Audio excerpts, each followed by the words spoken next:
Right, it's take two on this new detour, which I did yesterday, and I'm going to have to go through here slowly so there's not too much wind noise, and I'm going to cut back and forth between the front and rear views and the split view just so you can see what it's like. I got no idea what station that is. I don't have my prescription glasses on because I can't see the screen if I'm wearing them, so kind of squinting. But anyway, we're clearly in a bit of what used to be road allocated to cars, and they've taken a chunk off it and allocated it to bicycles, which is pretty good. And as you can see along here, they've put in some a serious number of plastic bits and pieces to separate the drivers from the cyclists, which is good.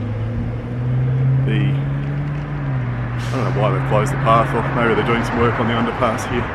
Now, this bit ahead of me, this is where I got caught yesterday. I was here a couple of hours earlier, the sun was in my eyes, and as I came around this bend, I failed to see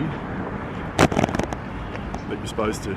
I think that bloke just did exactly what I almost did yesterday. He followed the line of the orange poles, and he went the wrong place. And so he's had to reverse out. So that's a bad bit of design. Did you follow the orange poles? Yeah, I almost did that yesterday and ended up in the same place. I was just doing a thing about how it's bad layout and design. Oh, right, there you go.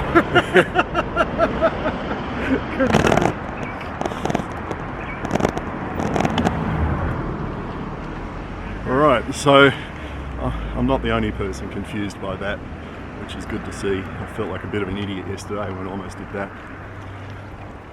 Okay, now we come up here, and there's it should be obvious we turn to the right here, but there's no signage or anything. And as I found yesterday, I actually found getting back into that little pathway there not very well signposted. And if I didn't know that was there, I would have missed it. Now I'm just going to pull over here and switch the camera view around because I want you to see what they've done with this signage layout. It's going to pull in here in this side street. And as you can see here, what they've done... Yeah, this one makes no sense. Yeah. He said this one makes no sense. There you go. They've put one sign in front of another, which is not a good layout. I don't know if you could see that from my front camera, but you know, when you're out here in the road lane, okay, I can now see cyclists in lane, so that's not super smart.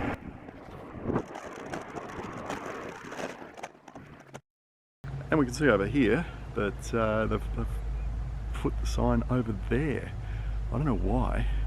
So instead of putting the sign here, I would have put another pole in kind of here with a sign, or even put it over there on that other verge with a pole next to the concrete curb with a sign on it saying keep on going this way.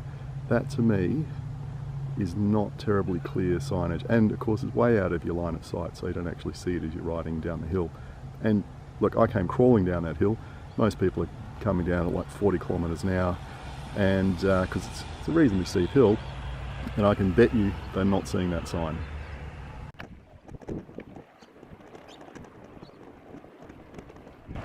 Now one good thing is they said 30 kilometers an hour all the way along here, but they haven't done much in the way of additional speed humps or cushions to actually slow the traffic down. Now at this intersection there's an existing cushion with a recommended speed of 20. I better slow down or the wind noise is going to get silly. But when they did a detour like this on the other side of the railway line, they actually put in a whole series of speed humps to make sure drivers kept it down to 30 kilometers an hour. So that's what I would have thought about doing. Okay, now here I'm going to pull into this bike lane, and the first time I came down here this was not obvious. Now what they've actually done there is they've pulled up the plastic curbing so you can ride in and out of the bike lane from that direction, which is good. But this red asphalt's quite faded. Certainly yesterday I didn't really see it that clearly, and I kind of missed it almost. So they probably could have done a better job of directing cyclists over to this bit. Okay, that's a tiny little cushion, about a centimetre tall. Now this slow point also confused the hell out of me when I came through the first time. Was I supposed to turn right there, which is where the bike lane goes, and it goes into an underpass there, or am I supposed to keep on going?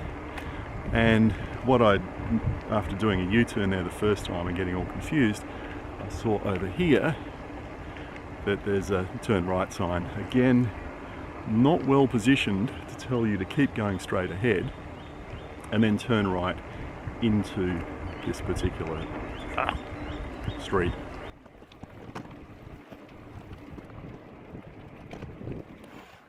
They've built a new concrete ramp here, which I missed the first time. It's got a bit of a, very slight lip on it, a centimetre or so. It's not too bad. And they've put lots of cones there to direct you in the right place.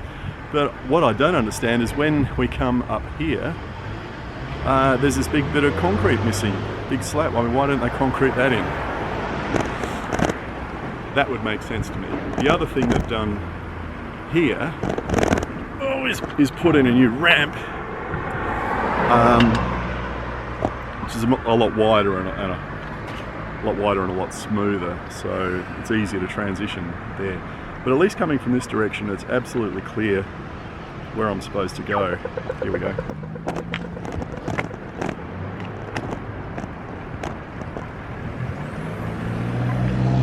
Right, now from here, I don't know whether I'm supposed to cross over there at those traffic lights and get on the bike path on the other side of the road, or whether I'm supposed to be sitting here on this footpath, or whether I'm supposed to be over there in what looks suspiciously like a bike lane, but actually isn't. Now, I suspect the smartest move back at those lights,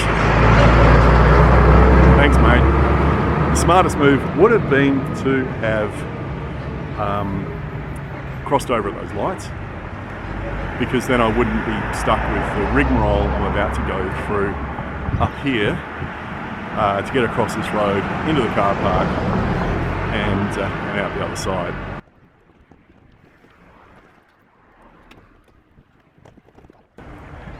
Righto, here endeth the detour on this side.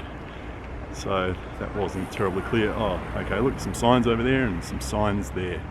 So that's kind of useful. Okay, I'm going to do a U-turn and we'll inspect it from the other direction.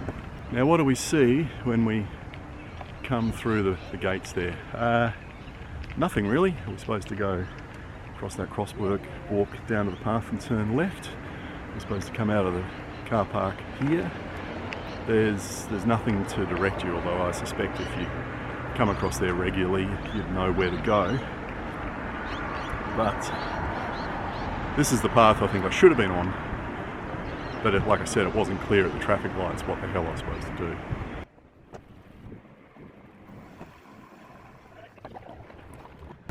Nice little pile of broken glass there, righto. Now as I come up towards this sign, let me just flip the camera around again. There is in fact a sign there telling me to turn right at these traffic lights, and it's hiding behind that bush there, so that's pretty smart. Although you can see over the other side of the road there's some signage, but pretty hard to see from here.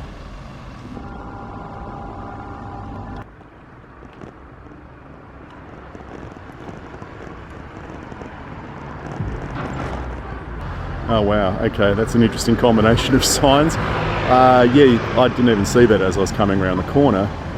Obviously that top sign was telling me to turn right with the lights. That's not real good. Okay, I can now see a sign there under that car parking stuff telling me to turn left here. Oh, and from here, that sign to turn right is completely hidden behind the traffic lights. Okay, turn left sign there. It's reasonably easy to see. Oh look, there's even a sign that says cyclists. Don't see too many of them around the place. We'll come off here. Oh, there's a sign there. I didn't even see that one yesterday. Up there on the right. And what do we see from here? Right, got to squint. It's not like my glasses are that strong, but yeah, okay, up here on the corner I can now see a sign that says turn left, but I kind of had to look for it. Plus I know exactly where I'm going, having done it yesterday. So I knew where to look and what to look for. When I came around the first time, obviously, I didn't know where to go, and I didn't know what to look for. Now this isn't terribly clear. You can see the cyclist up ahead has decided to take to the road rather than using the bike lane, so I'm going to use the bike lane. I don't know what the intention is here. Are you supposed to use the bike lane, or are you going in this direction, or are you supposed to stay on the road? I don't know, but it means up here, of course, you've got to flip back and cross the road again. So it's probably smarter to stay on the road there rather than come over here. I mean, use the bike lane, sure, going the other way makes sense, but it's not real sensible going this way. And what do we got up here? Right, you can see over on the left there, cyclist in lane. I reckon from a driver's perspective, let's see, coming along here, it's kind of blocked. It only becomes clear here. Don't know if that's really good sign placement, but then again, all the signs along here are like that, right? The Strand, that's half hidden behind a tree as well. There's another yellow sign a bit further up. That's kind of half hidden. It's out maybe a little bit better. But yeah, with these trees this close to the road, signage placement is certainly an issue. Now again, as I come down the hill here, there's a 30km/h sign, and behind it, it's a big yellow sign saying cyclist in lane. Except that 30km/h sign blocks the sign behind it. So again, did anyone really do a walk? Oh God, there's a sign over there saying go straight ahead. It's on the wrong side of the road. It should be over on the left, not over there on the right. I think what they've done is they've decided to just stick two signs up back to back. Just been lazy about it, and they've ended up putting two signs in each direction in the wrong spot. They couldn't be bothered driving a star picket in to the grass and sticking signs on that instead, which would have made a lot more sense.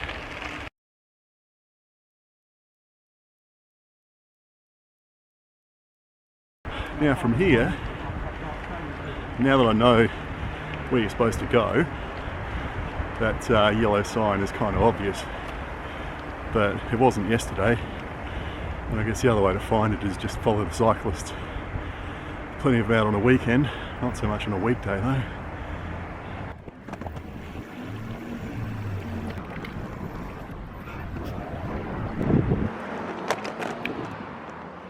And as I came across there, yeah, for the first time I saw that yellow sign there as well.